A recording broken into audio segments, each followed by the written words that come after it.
Hello everyone. Today I will be giving a presentation on the data link layer in computer networking.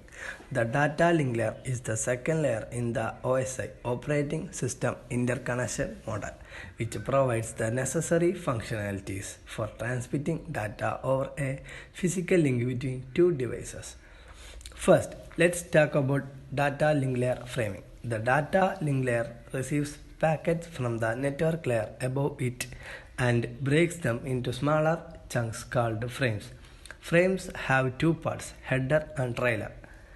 The header contains control information such as source and destination addresses, while the trailer contains error detection information to ensure that the frame is transmitted correctly. The framing is done to enable data transmission over the physical media without any data loss. Now let's move on to data link layer addressing.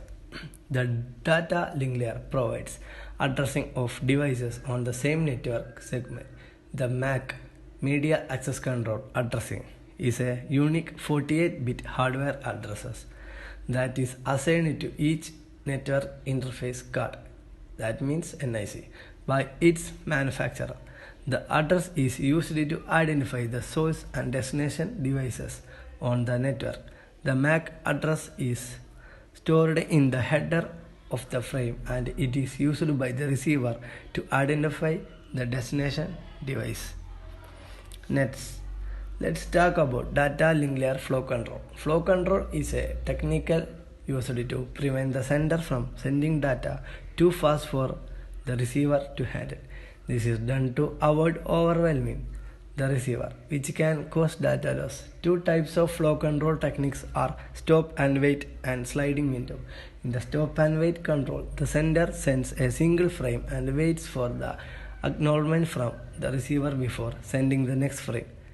In sliding window flow control, the sender can send multiple frames before receiving an acknowledgement, but the receiver can control the number of frames that is willing to receive at any given time.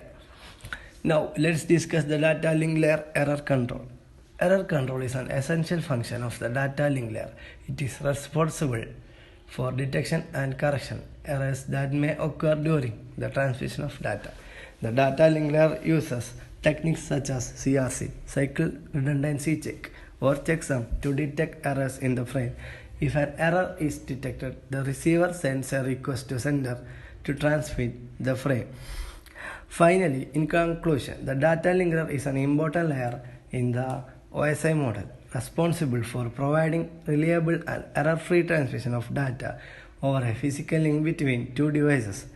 It accomplishes this by using techniques such as framing, addressing, flow control, and error control. With its functionalities, the data link layer ensures the data is transmitted safely and efficiently over the network. Thank you for your attention.